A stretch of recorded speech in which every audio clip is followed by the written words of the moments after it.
Hello. आज की कहानी किस्सा अनजाने द्वीप का। इसे जोसे सारामागो ने लिखा है। जोसे सारामागो का जन्म 1922 में आजिनागा में हुआ। सारामागो पुर्तगाली भाषा और साहित्य के श्रेष्ठ रचनाकार हैं।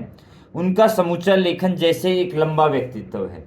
सीमित स्कूली शिक्षा के बावजूद सारामागो ने अपनी रचनाओं में लगातार नवीन कथा प्रयोग किए। उन्होंने अपना पहला उपन्यास 1977 में लिखा। वे फंतासी शैली में सामान्य मनुष्य की कथा कहते हैं। जोसे सारामागो को वर्ष 1998 में नोबेल पुरस्कार प्राप्त हुआ। उनकी लेखन शैली की विशेषता यह है कि वे संवादों में उद्धरण चिन्हों का प्रयोग बिल्कुल नहीं करते हैं। जीविकापार्जन के लिए सारामागो अनुवाद कार्य, पत्रकारिता और तकनीकी कारीगरी भी करते रहे हैं। 1979 से वे पूर्ण मसीहजीवी हैं और कैनरी द्वीप समूह पर रहते हैं। किस्सा अनजाने द्वीप का। एक आदमी ने राजा का दरवाजा खटखटाया और कहा, मुझे एक नाव चाहिए। राजा के महल में कई दरवाजे थे। आदमी ने जिसे खटखटाया था वह याचिकाओं वाला दरवाजा था। राजा अपना सारा वक्त तोहफों वाले दरवाजे पर अपने लिए आने वाले तोहफों के बीच गुजारता था। इस व्यस्तता के चलते जब भी उसे याचिकाओं वाले दरवाजे पर किसी के खटखटाने की आवाज़ सुनाई देती तो पहले वह उसे अनसुना करने की कोशिश करता, लेकिन जब खटखटाहट बंद होने की जगह कानों के पर्दों को फाड़ना शुरू करती और आस पड़ोस के लोगों की नींद में पड़ता खलल बदनामी का कारण बनने लगता, जैसा कैसा राजा है यह जो अपना दरवाजा तक नहीं खोलता, लोग झल्लाकर कहते। तब उस चोर से निजात पाने का कोई और रास्ता न पाकर राजा अपने प्रथम सचिव को बुला भेजता कि जाकर पता लगाओ फरियादी को क्या चाहिए। प्रथम सचिव फौरन द्वितीय सचिव को आवाज देता, द्वितीय सचिव तृतीय सचिव को, तृतीय सचिव अपने प्रथम सहायक को आदेश देता जो तुरंत द्वितीय सहायक पर हुक्म चलाता और इस तरह पदानुक्रम के से आदेश नीचे चलता हुआ बेचारी सफाई पोछे वाली औरत तक पहुंचता, जो बहरहाल किसी और को हुक्म न दे पाने की मजबूरी में अध खुले किवाड़ की दरार से झांककर फरियादी से पूछती कि उसे क्या चाहिए। फरियादी अपनी फरियाद का ब्यौरा देता और फिर दरवाजे पर खड़ा होकर इंतजार करने लगता ताकि उसकी फरियाद उसी रास्ते से वापस एक अधिकारी से दूसरी अधिकारी तक होती हुई आखिरकार राजा तक पहुंच सके। राजा चूंकि तोहफों को स्वीकार करने में काफ़ी मसरूफ़ रहता था, इसलिए जवाब देने में उसे काफ़ी वक्त लगता, लेकिन फिर भी अपनी प्रजा के सुख एवं कल्याण की उसे काफ़ी चिंता रहती और आखिरकार इस मसले पर वह अपने प्रथम सचिव से लिखित राय मांगता। जाहिर है कि प्रथम सचिव इस आदेश को द्वितीय सचिव के हवाले कर देता और द्वितीय सचिव तृतीय सचिव के, और इस तरह आदेश नीचे चलता हुआ एक बार फिर सफाई पोछे वाली औरत तक पहुंचता, जिसकी हाँ या ना इस बात पर निर्भर करती कि उस वक्त वह किस तरह के मूड में है। लेकिन नाव मांगने वाले आदमी के साथ कुछ अलग ही वाकया हुआ। सफाई पोछे वाली औरत ने जब किवाड़ की दरार से झांक कर पूछा कि उसे क्या चाहिए तो उसने औरों की तरह कोई खिताब या तमगा या रुपया पैसा मांगने की जगह कहा, मैं राजा से बात करना चाहता हूं। तुम अच्छी तरह जानते हो कि राजा नहीं आ सकता क्योंकि वह तोहफों वाले दरवाजे पर व्यस्त है। औरत ने कहा, तो फिर राजा से जाकर कहो कि जब तक समय पता लगाने नहीं आते कि मुझे क्या चाहिए मैं यहाँ से नहीं जाऊँगा, उस आदमी ने कहा, और यह कहकर वह दरवाजे की दहलीज के आर पार कंबल ओढ़कर लेट गया। अब हुआ यह कि उसकी इस हरकत से काफ़ी दिक्कत पेश आई, क्योंकि उन दरवाज़ों के संचालन से जुड़े प्रोटोकॉल के अनुसार एक वक्त में सिर्फ एक फरियादी की ही सुनवाई हो सकती थी, जिसका मतलब था कि जब तक फरियादी महल से आने वाले उत्तर की अपेक्षा कर रहा होता तब तक कोई दूसरा वहां आकर अपनी मांगे नहीं रख सकता था। मोटे तौर पर देखा जाए तो इस प्रावधान से सबसे ज़्यादा फायदा समय राजा को ही होना चाहिए था, क्योंकि जितने कम लोग अपनी दुख भरी फरियादों से राजा को परेशान करते उतना ही अधिक समय उसे तोहफों को स्वीकार कर सहेजने संभालने के लिए मिलता।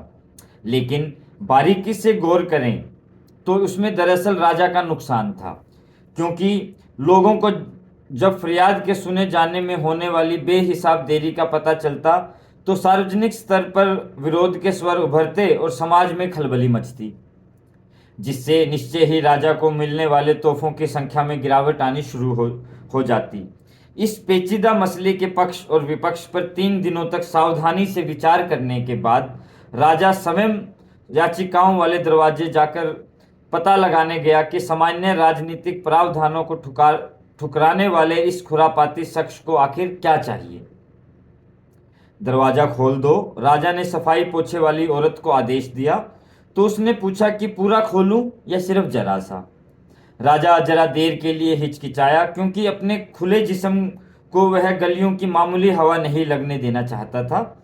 लेकिन फिर उसे लगा कि किसी तीसरे व्यक्ति, खास तौर पर सफाई पोछे वाली एक औरत की उपस्थिति में प्रजा एक सदस्य के से दरवाजे की दरार के जरिए बात करेगा, गोया कि वह उससे डर रहा हो, शाही सम्मान के खिलाफ होगा। फिर वह औरत पता नहीं किस किस से क्या क्या चुगली करती फिरेगी। दरवाजा पूरा खोल दो, उसने आदेश दिया। नाव की मांग करने वाले आदमी ने जैसे ही भीतर से कुंडों के खुले जाने की आवाज सुनी, वह दहलीज से उठ खड़ा हुआ और कंबल को तह लगाकर इंतजार करने लगा। फरियाद के लिए अगला नंबर लगाने की फिराक में जो लोग आसपास डोल रहे थे, वे भी मामले के जल्दी ही निपटाए जाने की उम्मीद में नजदीक सिमट आए। चूंकि पूरे शासनकाल में पहला ऐसे कभी नहीं हुआ था, राजा के इस अप्रत्याशित आगमन पर न सिर्फ दूसरे प्रार्थियों बल्कि आसपास रहने वालों को भी काफी आश्चर्य हुआ और वे सब अपनी अपनी खिड़कियों से बाहर झांकने लगे। सिर्फ जो आदमी नाव मांगने आया था वह उसी तरह शांत और सहज बना रहा। उसने ठीक ही अंदाज लगाया था कि चाहे 3 दिन क्यों न लग जाएं, लेकिन राजा के मन में उस आदमी का चेहरा देखने की उत्सुकता जरूर पैदा होगी जिसने बिना किसी खास कारण असाधारण हिम्मत दिखाते हुए सीधे उसी से बात करने की जिद ठानी थी। उधर अपने जबरदस्त कौतूहल और लोगों के इस मजमे के प्रति नाराजगी के बीच फंसे राजा ने सारे बड़प्पन को दरकिनार करते हुए एक के बाद एक दनादन 3 सवाल पूछ डाले। तुम्हें क्या चाहिए? सीधे बताते क्यों नहीं तुम्हें क्या चाहिए? तुम क्या सोचते हो मेरे पास और कोई काम नहीं है? लेकिन उस आदमी ने सिर्फ पहले सवाल का उत्तर देते हुए कहा, मुझे एक नाव चाहिए। उत्तर को सुनकर राजा इस कदर भौचक्का रह गया कि सफाई पोछे वाली औरत ने जल्दबाजी में उसे बैठने के लिए अपनी फूल की कुर्सी पेश की, जिस पर बैठकर वह सिलाई बुनाई का काम करती थी, क्योंकि महल में सफाई के अलावा प्यादों के मोजों की मरम्मत जैसे फुटकर काम भी उसी के जिम्मे थे।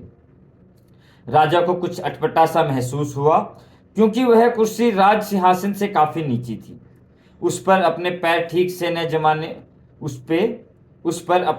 ठीक से जमाने की कोशिश में उसने पहले अपनी टांगें अंदर खींची, फिर दोनों पैर बाहर लटका लिए। इस बीच नाव की मांग करने वाला वह आदमी बहुत धैर्य के साथ अगले सवाल का इंतजार करता रहा। और क्या हम जान सकते हैं कि तुम्हें यह नाव क्यों चाहिए? आखिरकार सफाई पोछे वाली औरत की कुर्सी पर अपने आप को आरामदेह ढंग से जमा चुकने के बाद राजा ने पूछा, अनजाने द्वीप की खोज पर निकलने के लिए? आदमी ने उत्तर दिया, कौन सा अनजाना द्वीप? राजा ने अपनी हंसी रोकते हुए पूछा, गोया कि उसने सामने समुद्री यात्राओं से आक्रांत कोई नीम पागल इंसान खड़ा हो, जिससे सीधे उलझना खतरे से खाली न हो। अनजाना द्वीप? उस आदमी ने फिर कहा, क्या बकवास है, अब कहीं कोई अनजाना द्वीप नहीं है। यह आपसे किसने कहा महाराज कि अब कहीं कोई अनजाना द्वीप नहीं है? अब सारे द्वीप नक्शों पर आ चुके हैं। नक्शों पर जो द्वीप हैं वे सब जाने पहचाने हैं। तो फिर तुम कौन से अनजाने द्वीप की खोज में जाना चाहते हो? अगर यह मैं आपको बता दूं तो फिर वह द्वीप अनजाना कहाँ रह जाएगा? क्या तुमने किसी को उसके बारे में बात करते सुना है? राजा ने इस बार कुछ गंभीर होकर पूछा। नहीं, किसी को भी नहीं। तो फिर तुम कैसे कह सकते हो कि वह है? सिर्फ इसलिए कि ऐसा हो ही नहीं सकता कि कोई अनजाना द्वीप न हो। और तुम यहाँ मुझसे नाव मांगने आए हो? हाँ, मैं आपसे नाव मांगने आया हूँ, लेकिन तुम कौन होते हो मुझसे नाव मांगने वाले? और आप कौन होते हैं मुझे इनकार करने वाले? मैं इस राज्य का सम्राट हूं और इस राज्य की सारी नावें मेरी हैं। ये जितनी आपकी हैं उससे कहीं ज्यादा आप उनके हैं। क्या मतलब? राजा ने कुछ घबराकर पूछा। मेरा मतलब है कि उनके बिना आप कुछ भी नहीं हैं, जबकि ये नावें आपके बिना भी समंदर में उतर सकती हैं। हाँ, लेकिन मेरे आदेशों और मेरे मार्गदर्शकों और मेरे नाविकों के बगैर नहीं। लेकिन मैं आपके नाविक और मार्गदर्शक कहाँ मांग रहा हूँ?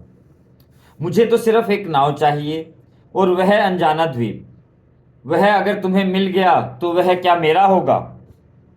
लेकिन महाराज, आपकी चाहत तो सिर्फ पहले से खोजे जा चुके द्वीपों तक सीमित है, और अनजाने द्वीपों पर भी बशर्ते उन्हें खोज निकाला जाए। लेकिन हो सकता है कि यह द्वीप अपने आप को खोजा ही न जाने दे। तब मैं तुम्हें नाव नहीं दूंगा। आप देंगे महाराज, आप जरूर देंगे। आत्मविश्वास और ठंडेपन से बोले गए इन शब्दों को सुनकर याचिकाओं के दरवाजे पर खड़े दूसरे फरियादियों ने, जिनका धैर्य इस बात की शुरुआत के बाद से ही जवाब देने लगा था, उस आदमी के पक्ष में हस्तक्षेप करने का निर्णय ले लिया। उनका यह निर्णय एकता की किसी भावना के तहत नहीं, बल्कि जल्दी से जल्दी उससे छुटकारा पाने की इच्छा से प्रेरित था। सो वे सब चिल्लाने लगे, उसे नाव दे दो। राजा ने साफ सफाई वाली औरत से पहरेदारों को बुलवाकर सार्वजनिक शांति और अनुशासन बहाल करवाने के लिए मुंह खोला ही था कि सामने के घरों की खिड़कियों से झांकते बशिंदे भी उत्साह के साथ इस शोर में शामिल हो गए। उसे नाव दे दो, उसे नाव दे दो।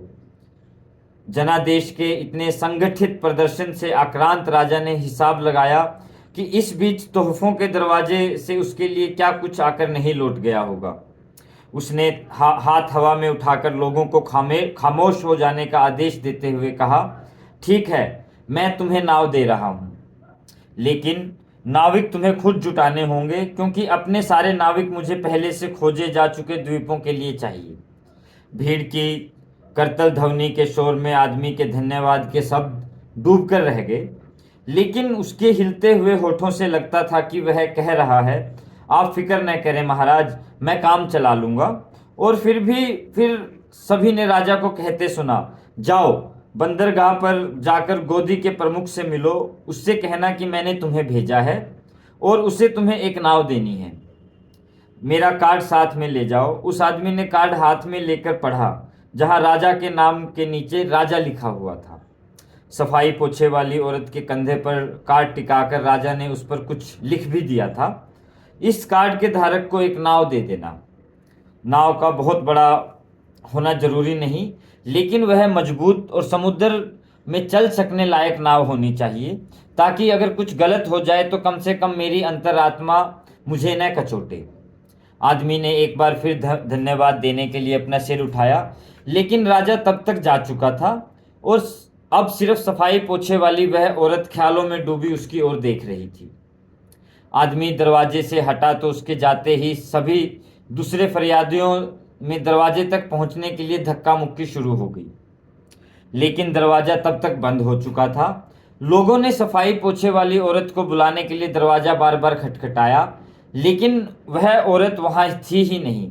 वह तो बाल्टी और झाड़ू हाथ में लिए बाएं हाथ की ओर बने एक और दरवाजे की ओर मुड़ गई थी, जो निर्णयों का दरवाजा था। इस दरवाजे का इस्तेमाल कभी कभार ही होता था, लेकिन जब होता था तो पक्के तौर पर होता था।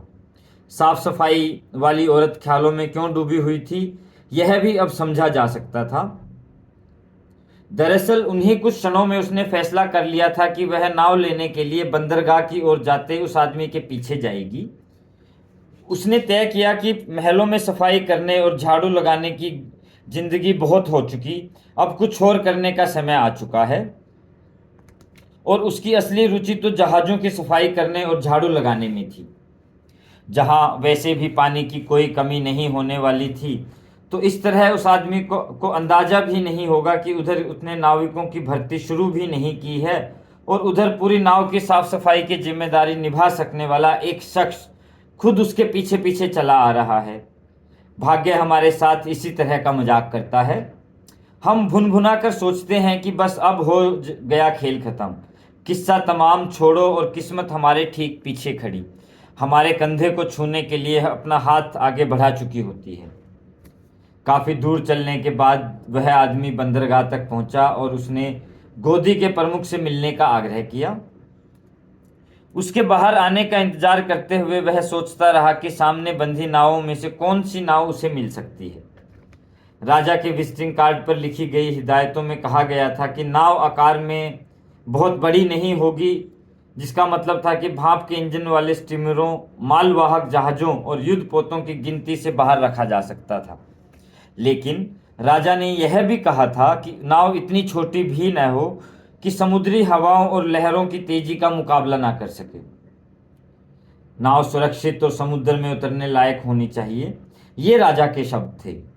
इसका मतलब है कि छोटी नौकाओं और बजरों को छोड़ा जा सकता था जो सुरक्षित होते हुए भी उन समुद्री यात्राओं के लिए अनुपयुक्त थे, जिन पर निकले बगैर अनजाने द्वीपों का पता नहीं लगाया जा सकता था। उस आदमी ने कुछ ही फासले पर तेल के पीपों के पीछे छिपी सफाई पोछे वाली वह औरत भी किनारे पर खड़ी नावों पर नजरें दौड़ा रही थी।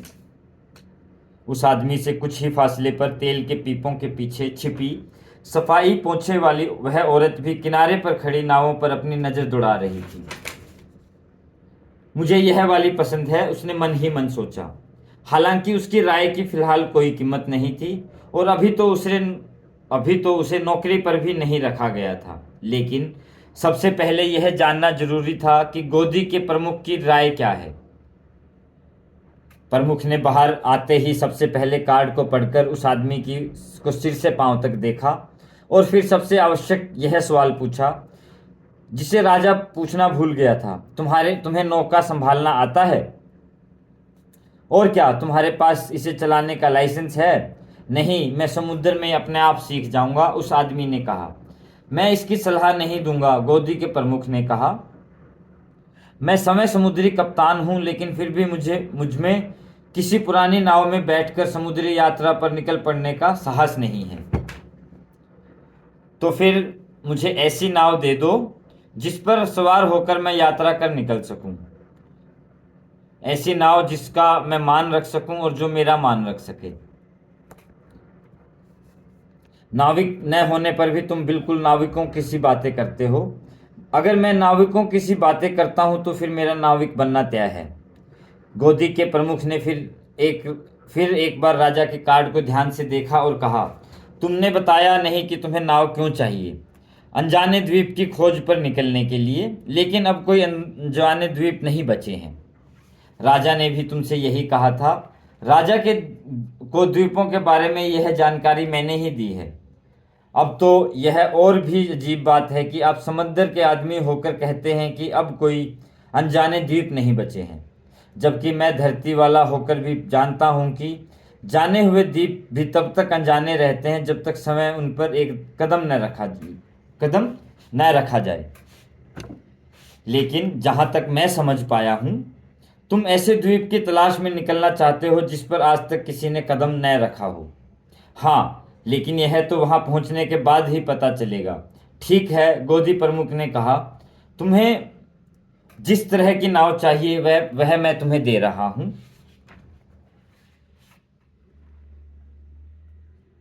कौन सी वाली? बहुत तजुर्बे वाली है यह नाव, उन पुराने दिनों की यादगार जब लोग अनजाने द्वीप की खोज पर जाया करते थे।